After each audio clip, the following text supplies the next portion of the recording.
Hello and welcome to Byju's IAS. Let's take up the analysis of today's The Hindu newspaper. The Lieutenant Governor of Delhi has overruled the orders of the Delhi government that had restricted COVID-19 treatment in government and private hospitals only to the residents of Delhi. Earlier, the Delhi government had passed a controversial order that restricted COVID-19 treatment facilities in the government and private hospitals of Delhi only to the residents of Delhi. The Delhi government had justified this decision by citing a lack of capacity for treating outsiders, and hence it was trying to prioritize the residents of Delhi while treating for COVID-19. But the Lieutenant Governor, in his capacity as the chairperson of the Delhi Disaster Management Authority, has overruled the decision of the Delhi government, and he has stated in his order that right to health is integral to right to life that has been recognized as a fundamental right under Article 21 of the Indian Constitution. And hence, this fundamental right cannot be restricted on the basis of one's residency. This order of the Lieutenant Governor highlights the conflict between the office of the Lieutenant Governor and the Delhi government over the distribution of powers as far as the administration of the National Capital Region is concerned. This development also highlights that the Chief Minister of Delhi does not share the same powers as that of the Chief Ministers of other states. Because in other states, it is the Chief Minister who is the chairperson of the State Disaster Management Authority. But in the case of Delhi, the administrator of the NCR region, that is the Lieutenant Governor, acts as the chairperson of the Delhi Disaster Management Authority and not the Chief Minister of Delhi. This also highlights the conflict between the office of the Lieutenant Governor and the office of the Delhi Chief Minister over the distribution of powers. So let us get a more detailed look into this conflict. See, Delhi enjoys a special status by virtue of being the national capital of India. Since it is the national capital, it acts as the seat of power for the central government, and it also houses foreign missions and embassies. So in this regard, Delhi enjoys a unique strategic value, and ensuring its security is of great concern for the central government. The central government would naturally have the desire to secure the seat of power, and it also has an obligation to ensure the security of the foreign missions. In the national capital, the centre would like to utilize land as it deems fit and make allocations for various government offices and as well as for foreign embassies.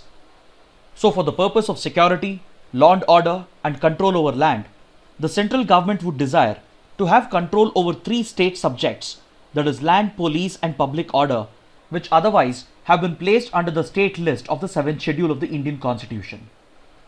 So the need of the centre to exercise control over the subjects of land, police and public order was fulfilled through the 69th Constitutional Amendment Act, which introduced Article 239AA and Article 239AB to the Indian Constitution.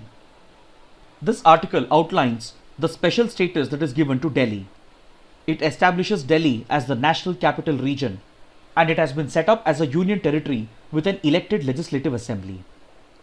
It also provides that the NCR region would be administered by the office of the Lieutenant Governor, who would be appointed as the administrator by the central government through the office of the President of India. So essentially, the Lieutenant Governor of Delhi acts on the advice of the President and the Ministry of Home Affairs in order to administer the NCR region and establish the control of the centre over these 3 subjects. But with regard to all the other state subjects, it is the Council of Ministers who are drawn from the elected legislative assembly headed by the Chief Minister, who would exercise the jurisdiction and administrative powers. But this unique distribution of powers lays the ground for a conflict between the office of the Lieutenant Governor and the Delhi government. Over the years, the complaint of the Chief Minister of Delhi and the Delhi government has always been that the central government unnecessarily interferes in the administration of the NCR region by misusing the office of the Lieutenant Governor. After a series of legal battles between the LG's office and the Delhi government, the matter was finally settled by the Supreme Court in a historic ruling in 2018. In this case, the Supreme Court held that the Lieutenant Governor has no discretionary powers of his own. The Supreme Court made it clear that as far as the subjects of land, police and public order are concerned, the Lieutenant Governor would be acting as per the directions of the Ministry of Home Affairs issued through the office of the President of India. And apart from these 3 excluded subjects, the Lieutenant Governor is bound by the aid and advice of the Council of Ministers of the Delhi government. But despite this ruling of the Supreme Court, the power tussle between the office of the Lieutenant Governor and the Delhi government has continued in few other areas. For example, in 2019, there was another legal battle between these two institutions which had reached the doorsteps of the Supreme Court. This dispute was over the powers of the Delhi government to appoint and transfer government officers and to exercise control over the Anti-Corruption Bureau. In this ruling, the Supreme Court drew a boundary between the powers of the Lieutenant Governor and the Delhi government, and it recognized that the Delhi government had the powers to appoint and transfer officers, whereas the Lieutenant Governor enjoys jurisdiction over the Anti-Corruption Bureau. But still, there are still a number of other areas and subjects where the conflict keeps coming up, and this is one of the reasons why the elected government of Delhi has always been demanding full statehood for the NCR region. But the centre has taken the opposite stand, and it says that the NCR region cannot be granted full statehood because it is the national capital of India. And by being the national capital, it acquires a strategic value for the centre, and it would be very essential for the central government to exercise control over at least these three subjects as far as the administration of the NCR region is concerned. So yesterday's order of the Lieutenant Governor overruling the decision of the Delhi government falls under the same category. The Lieutenant Governor, as the chairperson of the Delhi Disaster Management Authority, has passed this order, but however, this could open up a new legal battle between the office of the Lieutenant Governor and the Delhi government. Now let's take up an editorial from page number 6, which examines the opportunities and concerns raised by commercial space exploration and the involvement of private corporations in the space sector. See, recently SpaceX, the US-based private space company established by popular entrepreneur Elon Musk, achieved a major milestone. It successfully launched a batch of astronauts from American soil after a gap of 9 years. Because nearly a decade ago, NASA, the public sector space organization of the United States, had shut down its human space program and manned missions due to budget constraints. Since then, NASA lost the capabilities to launch astronauts from American soil, and it had to rely upon Russia to send astronauts and resupplies to the International Space Station. This arrangement between NASA and Russia was costing NASA nearly $80 million for putting one astronaut in space. So this was not only a financial burden for the United States, but it was also a technological and strategic disadvantage. So in order to nurture a homegrown human space program with reduced financial implications, NASA tied up with private space players such as SpaceX through a public-private partnership initiative. And as a result of this tie-up, and as a result of years of effort on the part of SpaceX, it has successfully managed to launch astronauts from American soil, and this achievement has opened up numerous possibilities as far as commercial space flights are concerned. This achievement of SpaceX and the success of this tie-up between SpaceX and NASA not only presents a financial advantage for NASA as compared to the expensive launches offered by Russia, but it also presents an opportunity to open up numerous commercial possibilities in space. It shows that if private space corporations are allowed to flourish in collaboration with public space organizations, then it could open up numerous possibilities and numerous opportunities for the commercial exploitation of space in the larger interest of mankind. In fact, Elon Musk has already made ambitious plans of colonizing Mars. Through SpaceX, he managed to place a Tesla Roadster car in an orbit around the Sun. He has also proposed to make space travel as simple and easy as air travel. In fact, a Japanese billionaire has already tied up with SpaceX to potentially become the first commercial traveler to the moon and back. The reason why commercial space flights are so exciting is because it represents a technological leap, and it provides an opportunity for the emergence of newer innovations and newer technologies. Because see, the private sector is always driven by the profit motive, unlike the public sector. And this would force private space organizations to reduce their cost of operation by developing reusable technology, and this would further make space travel more affordable. In fact, SpaceX has already been a pioneer in the development of reusable technology. After numerous experiments and failures, SpaceX has managed to come up with reusable rockets and boosters, which can significantly reduce the cost of space travel.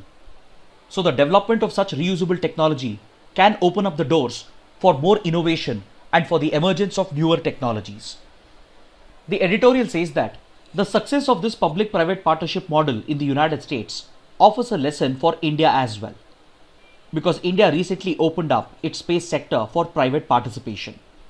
So the successful partnership between NASA and SpaceX offers a lesson for ISRO and India's private players.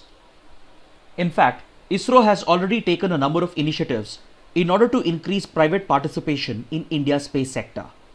ISRO has tied up with a number of private players in order to outsource the manufacturing of various components that go into rockets and satellites. ISRO is also looking to outsource the building of launch vehicles because it has already perfected the design of the launch vehicles such as the PSLV.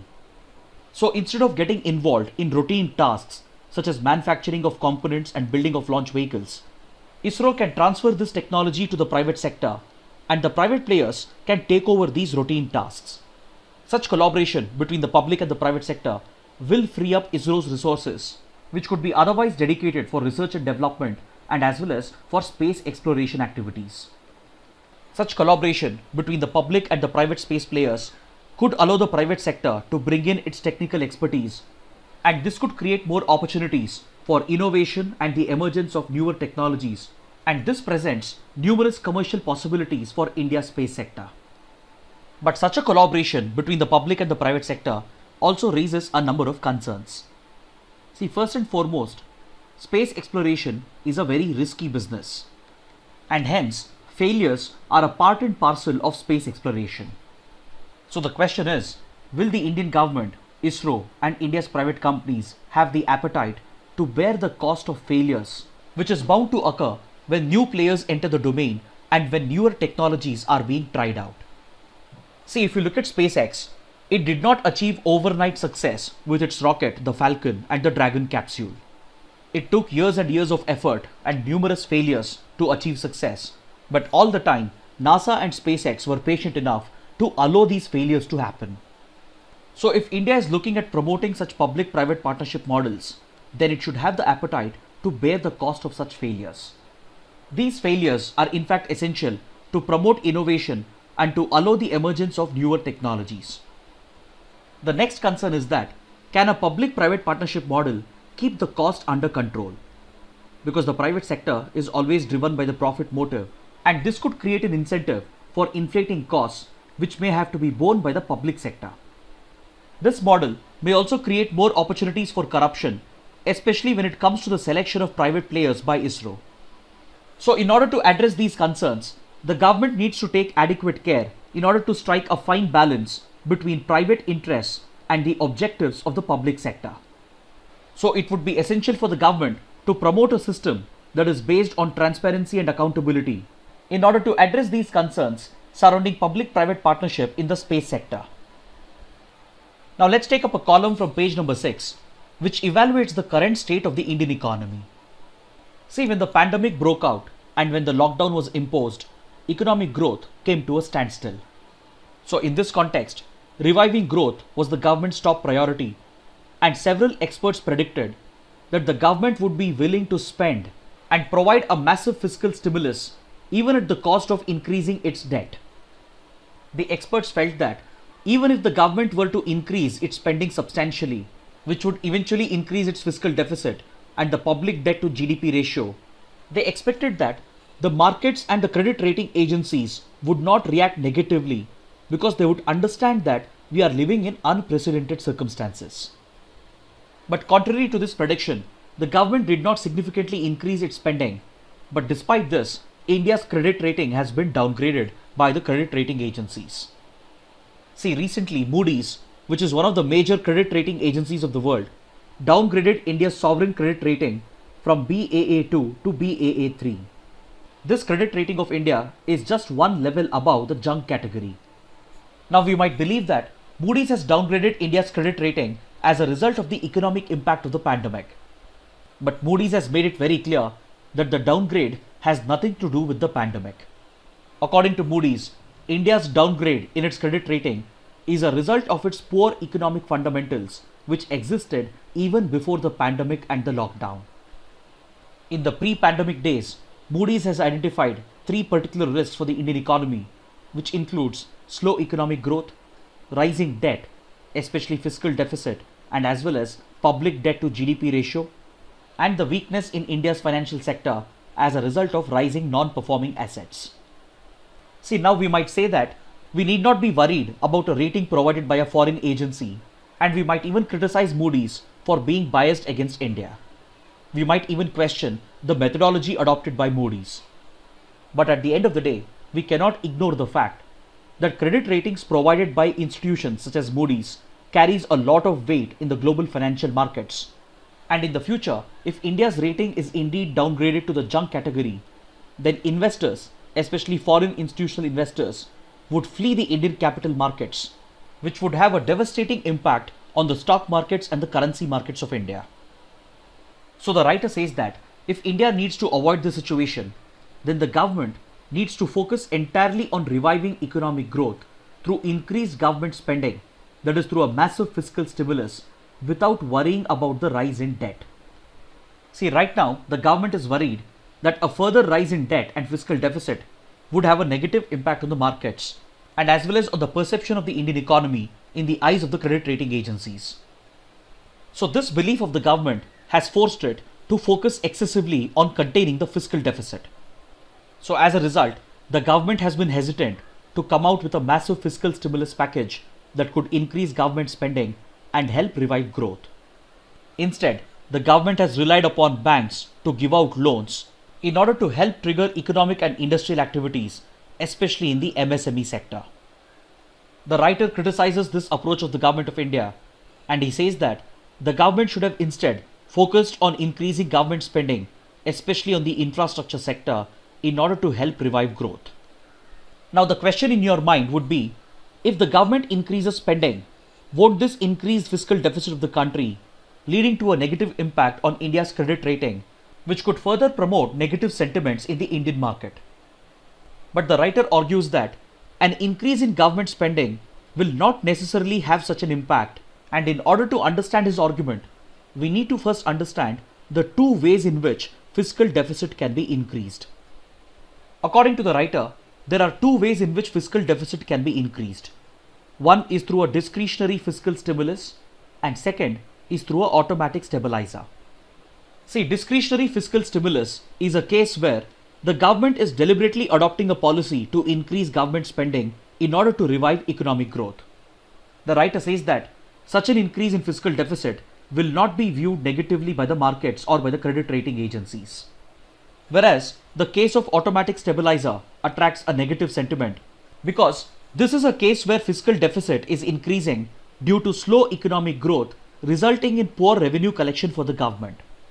So the argument of the writer is that if the government is looking to revive growth without affecting the perception of the Indian economy by the markets or by the credit rating agencies, then it needs to increase government spending through a discretionary fiscal stimulus, which will result in an increase in fiscal deficit. But such an increase in fiscal deficit will not be viewed negatively by the markets or by the credit rating agencies because it has been designed as a matter of policy to revive growth, and this would also help increase revenue collection for the government, which would further reduce the fiscal deficit. But on the other hand, if the government is holding back on its spending, and if the government is not giving out a major fiscal stimulus due to the fears about increasing fiscal deficit, then it could result in the automatic stabilizer effect. This is a case where the government is hesitant to provide a fiscal stimulus, and hence growth would stagnate, government revenues would decline further, leading to a further increase in fiscal deficit. Such a development would be viewed negatively by the markets and by the credit rating agencies, and it carries the risk of India's credit rating being downgraded to the junk category.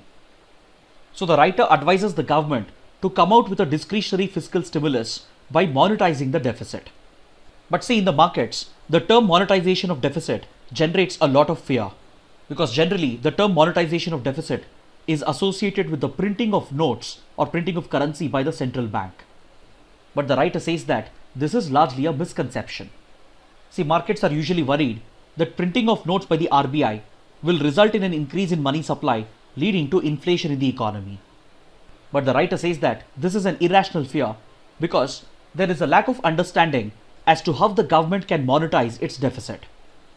The government's deficit can be monetized not only by the printing of notes by the central bank, but also when the central bank buys the treasury bills or T-bills from the government.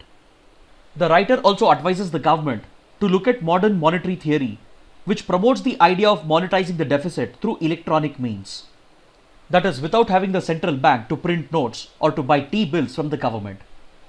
Proponents of the modern monetary theory advocate that the central bank can monetize the government's deficit by simply crediting the government's account with an electronic accounting entry.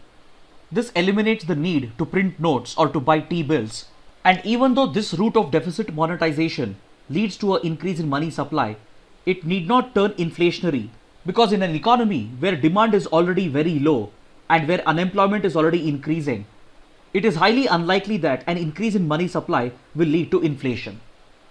So the writer says that the government and the markets need not worry about any inflationary tendencies, and they need to welcome monetization of the deficit in order to increase government spending and promote economic growth. Now let's take up another column from page number 6. In this column, the writer is of the opinion that the pandemic has highlighted the critical role of local governments and a decentralized system of governance. Because in battling the pandemic, it is the local governments, that is our panchayat institutions and municipal bodies, which are at the forefront of this fight, be it in the identification of cases, contact tracing, establishment of containment zones, etc. In all these efforts, it's the local governments which are at the forefront of our fight against the pandemic. So in this context, the writer says that the pandemic has provided an opportunity to review the fiscal status of our local governments and to fiscally empower these grassroots institutions in order to truly make them decentralized centers of governance. For this purpose, the writer explores 3 routes through which local governments can be fiscally empowered. First and foremost, the writer says that the central government and the state governments, they need to strengthen the local finances of local governments.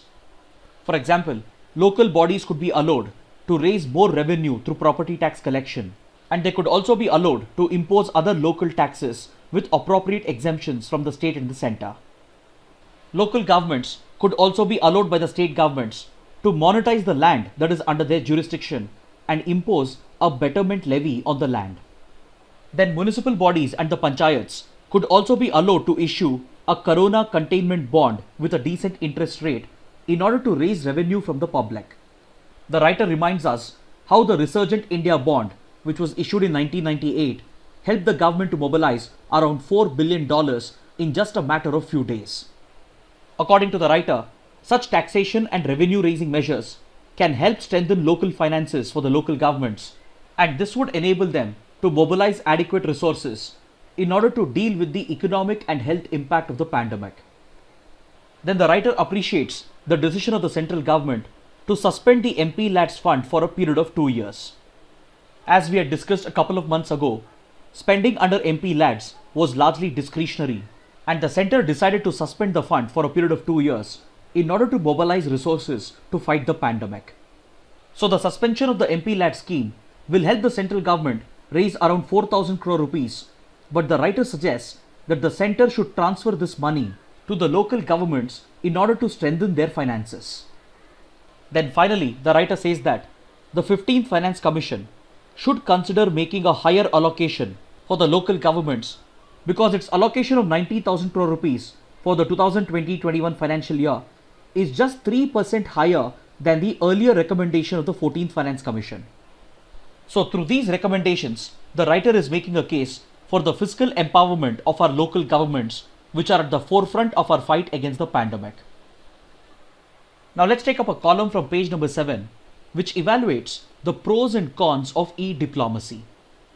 See, the pandemic has pushed private businesses, schools and colleges, and even governments to conduct their business through virtual meets via video conferencing. And the same holds good for the world of diplomacy and international relations as well. Ever since the pandemic broke out, virtual summits between leaders have become the norm, and we have seen this with the SAARC summit that Prime Minister Modi had called to discuss the COVID-19 pandemic. More recently, we saw a virtual interaction between India and Australia, and the same model was followed for a meeting of the G20 leaders and as well as the NAM countries. In fact, even other countries and international organizations such as the United Nations, the World Health Organization, etc., even they have shifted to the virtual mode, and this has completely transformed the shape of traditional diplomacy. See, e-diplomacy definitely brings in a number of advantages. First and foremost, holding a virtual summit during a pandemic ensures the safety of the top political leadership and prevents them from getting exposed to the virus. Second, it considerably brings down the cost involved in travel and in the organization of the summit. And third, it will save precious time for the leadership, and we can count these as some of the advantages of e-diplomacy. But see, in the traditional world of diplomacy and international relations, face-to-face interaction between the leaders is highly valued. That's the reason why there is always a lot of hype associated with summit level interactions between the leaders, because such events have an element of personal connect which provides an opportunity for the two leaders and as well as the diplomats on both the sides to interact at a personal level. This personal equation or personal chemistry between the leaders and the diplomats can actually set the tone for the entire relationship, and it can also come in handy during times of crisis. Also, face-to-face summits between two leaders carries a lot of symbolic value and political value, because such summits are usually high-profile events, and the excitement surrounding such summits can help the governments in shaping public opinion as well. Take for example the recent high-profile visit of Donald Trump to India. Similarly, Prime Minister Modi has carried out many such high-profile visits to other countries, and such events carry a lot of political and symbolic value as well. In fact, such face-to-face interaction between the two leaders is so preferred in the world of diplomacy that there are strict protocols that govern the event, and the interaction between the two leaders is tightly choreographed. Thanks to the personal nature and the high-profile nature of these events, it usually translates into substantial outcomes for the bilateral relationship. Take for example how the personal interaction between Prime Minister Modi and President Xi Jinping at the Wuhan Informal Summit helped the two leaders to resolve the Doklam dispute, and they even followed it up with another informal summit at Mamlapuram. But in the case of e-diplomacy or virtual summits, this element of personal interaction and the high-profile nature of the event is completely missing. So this has led to concerns about the productivity of such virtual interaction between two countries. Leaders would also be concerned that e-diplomacy and virtual summits will not help them fulfill their political goals, which could be to shape public opinion and as well as to turn diplomatic issues into electoral issues. Then finally, the biggest concern with regard to e-diplomacy is cybersecurity. Because see, any interaction between two countries and especially between the two leaders is always confidential, and there is no guarantee that in the cyber domain confidentiality and secrecy can be maintained, and such virtual summits could be vulnerable to cyber attacks which could be carried out by hostile countries. But irrespective of these concerns, e-diplomacy is the way forward for the time being as a result of the pandemic, and both India and Australia have shown that substantial outcomes can still be achieved through virtual summits as well. Because during this virtual interaction between Prime Minister Modi and Scott Morrison, a number of key agreements have been signed between India and Australia, spanning across various sectors including defense, maritime cooperation, disaster management, etc. So this shows that e-summits are the way to go for the time being, or else bilateral relationships could start stagnating as a result of the pandemic. Now let's take up the practice questions for the day. Which of the following statements are correct? The Constitution provides for remedies only under Article 32 for violation of fundamental rights. The Supreme Court can issue writs only in case there is a violation of fundamental rights. The High Court has a wider jurisdiction to exercise this power. It can issue writs not only when there is a violation of fundamental rights but also in other cases. Amongst the given statements, the first statement is incorrect.